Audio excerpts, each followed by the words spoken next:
Dakar traversé na ko bi mu nekkee assemblée bi mu nekkee fële ca mairie de la ville Dakar. Procédure judiciaire yi dal ci noddam mu nekk mbir moo xam ne mbir mu doy waar la ak bi ñu ko condamné ci mbirub Ndiaga Diouf nu xañ ko mu mën a bokk ci ay élection fii ak juróomi at. waaw xam nga politique. ànd dagan na dem aussi séparé wu aussi du dagan na.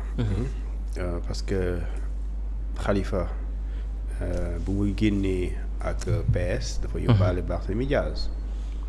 ñu créé Sénégal taxawu Sénégal Khalifa ci lañ nekk boobu Barthélémy Dias jógee ci mairie bu Ndakaaru bu Sacré-Cœur pour dem affronter mairie bu Dakar. même si am na ci ak ay opposition ay partis d'opposition di Yewwi Askan Wi à l'époque. maintenant li am solo mooy sañ-sañ la.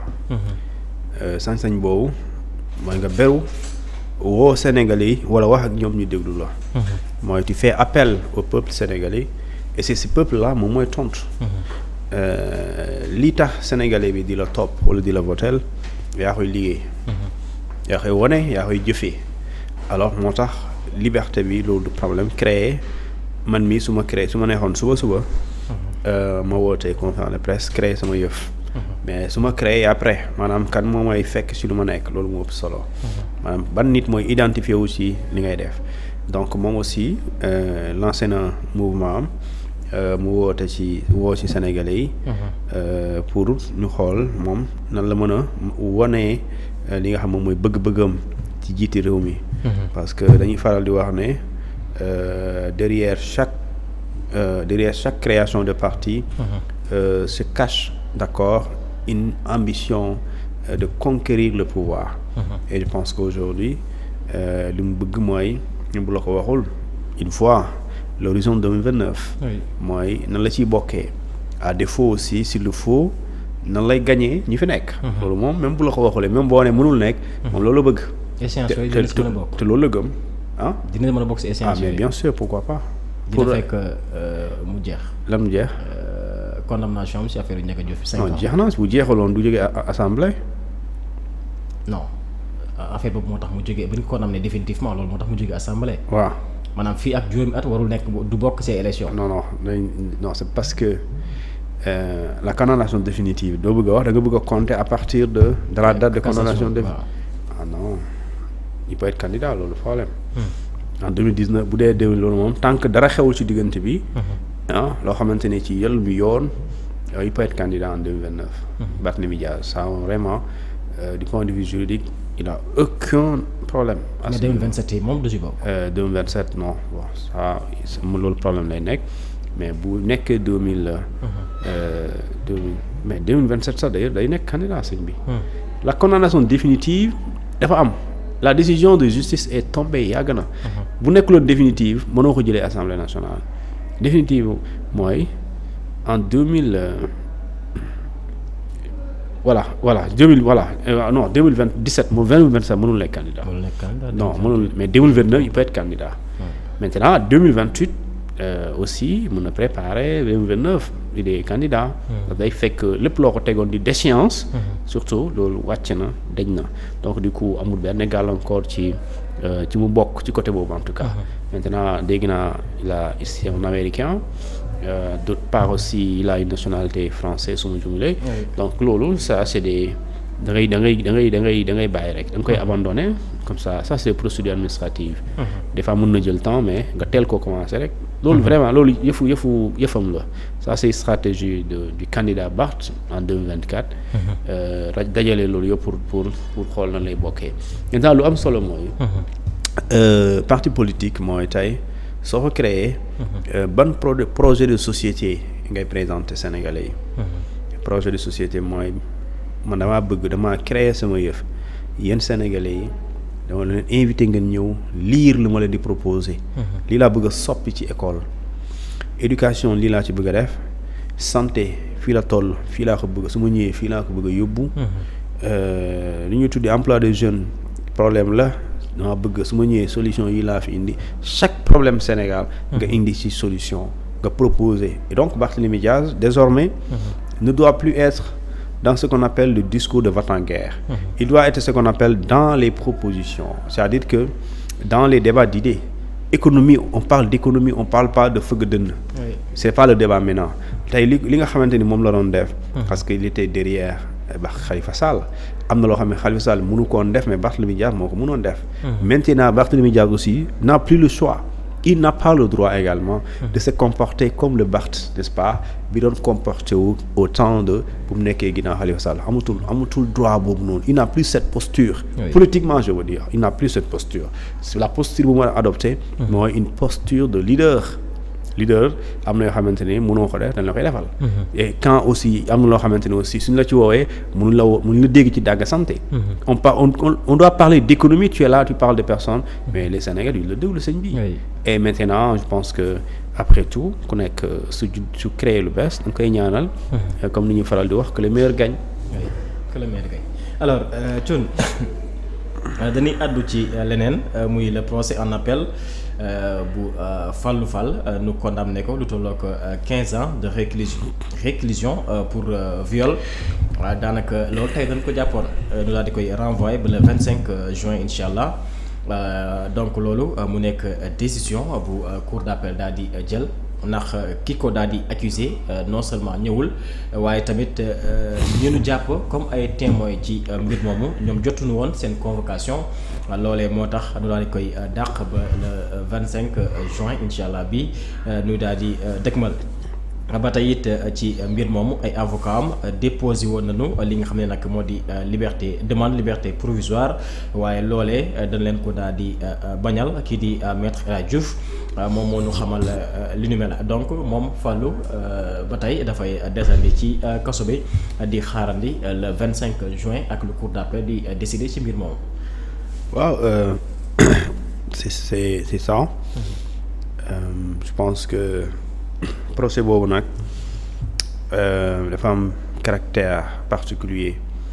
mooy nit ñi dañuy mobiliser wu pour dem raar na ñu tuumaal nit viol moo am ñu ko taxawoo noonu raar na booy xool du point de vue national ñu bëri ñu ngi ciy wax. ñu mu bokkal waxuma la ak ñu mu bokkal koñ wala ñu mu jegeel. donc loolu rek war na nekk li war a attirer attention nit yi. Pour dire que c'est compliqué, c'est complexe. Bon, des fois doo xam sa loo ciy wax. Parce que déjà liñ ko teg ci daan jugement premier instant dafa bëri. muy 15 ans donte am na appel donc loolu kenn doo ko considérer. Mais loolu rek bu amuloon appel boobu noonu imaginel ñaata at lay tëdd ci kaso bi. ci loo xamante ni tey tamit dégluwaat naa témoignage ñenn ñi. Mais lu ñu lay témoigner mooy ñoom gëmuñu lu am la. donc jàpp nañ ne sos la jàpp nañ la tooñ la. jàpp nañ la également bëgg indi seen doom problème la. Et maintenant loolu puisque mbirum viol la. te viol lu jafe prouvé la ci ki ñuy topp laa bëgg a wax. lu jafe prouvé la ci ku ñuy topp waaye lu neex a dugal nit la. même bu dee tappale ngay def. jigéen mën na la tuumaal viol ba pare tëj la te du mu te dara te kenn mënu juge bi. mënu la ci génne parce que juge bu lay tëj daf lay sukkandiku ci kayit. bu dee kayit boobu lay indi kayit bi wane na yow ak ku jigéen ki sekki ngeen dans ce cas vraiment juge bi foofu lay sukkandiku. parce que moom fekkewu ko gendarme bu mu fekkewu ko te viol rare na nga gis nit ne gis naa ko. c'est rare parce que buñ koy def. wala njort nañ suñ koy def. dafay nekk dans un cadre discret. bu nit ñi di bëri sax duñ ko fay def dañuy xaar ba bu dee nit ñi dañ fay faral di jaar lu bëri. duñ ñu soog ko def wala ba nit ñi weesee ñu def loolu en général viol cadre yooyu lay amee. Alors léegi nag puisque procès moom ñaari partie la la partie civile et la défense. La défense mooy Fallou. La partie civile mooy waa kër xale bi. Alors moom pour mu jaadu et pour acte bu maandu am il faut mu ñëw. léegi nag man je comprends pas pourquoi déférewul convocation bi. mooy waa kër gi mooy ku jigéen gi. parce que en principe un procès fixé. c'est parce que les deux parties dañ leen convoqué ba ñu xam ko. Alors et je pense pas que dañ koo jox convocation ñëwul. parce que dafa war a ñëw nag. waaw dafa war a ñëw. dafa war a ñëw parce que les derniers développements dans cette affaire là. dafay prouver que ne dafa war a leer mbir mi dafa war a leer parce que ëpp na dund doomi aadama bi rek. histoire bu ñëw rek emporté ko bëgg a yàq live am comme ça. non dafay yéeme. léegi yow da nga koo sosal astafirullah da nga koo tuumaal. léegi ñi waa këram nee nañ du dëgg moom nee na du dëgg. ñu dem contester dem appel alors appel bu ñëwee da ngay ñëw toog. tu vas réitérer bon certainement li nga waxoon. jugement bu njëkk bi après les avocats je pense que avocats yi tamit maître El Hadji Diouf. jot nañu am des nouveaux éléments dans l'affaire qui va permettre à Fall mu génn si. parce que nag vraiment yéenewuma ko le 24 lañ ko woo. le 25 yéenewuma ko mu jàll 25 jot mu continuer di nekkaat ci kaso bi. parce que ça fait très très très très très mal. et dans cette histoire dans tous les cas quelqu'un doit aller en prison. ci histoire bi dans tous les cas quelqu'un doit aller en prison. en principe parce que bu fekkente ni y a pas de viol. parce que man seetaan naa benn waaye nee na xale bu jigéen bi en question ngeen baal ma. musul am relation. musul am relation ma ko wax alors si xale bu jigéen ni musul am relation ba léegi. comment on peut parler de viol. c'est impossible. bon mun naa dégg nga ne ma tentative de viol. parce que la tentative de viol même si da nga koy daan comme viol mais la tentative de viol mën na soppeeku sax lu ñuy tuddee genre pédophilie bu dee xale la. wala genre agression sexuelle et cetera wala je sais pas mais une tentative de viol n'est pas le synonyme de viol. parce que viol. day fekk mu am acte.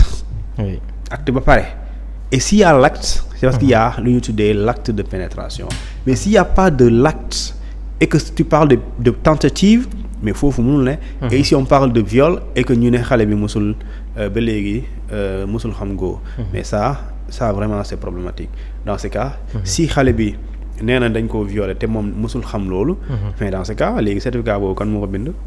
ak ki santaane ñu bind ko. foofu kay mooy problème. moo tax ma ne dans tous les cas quelqu'un doit aller en prison dans cette affaire waxoon naa la ko def bu yàgg bi.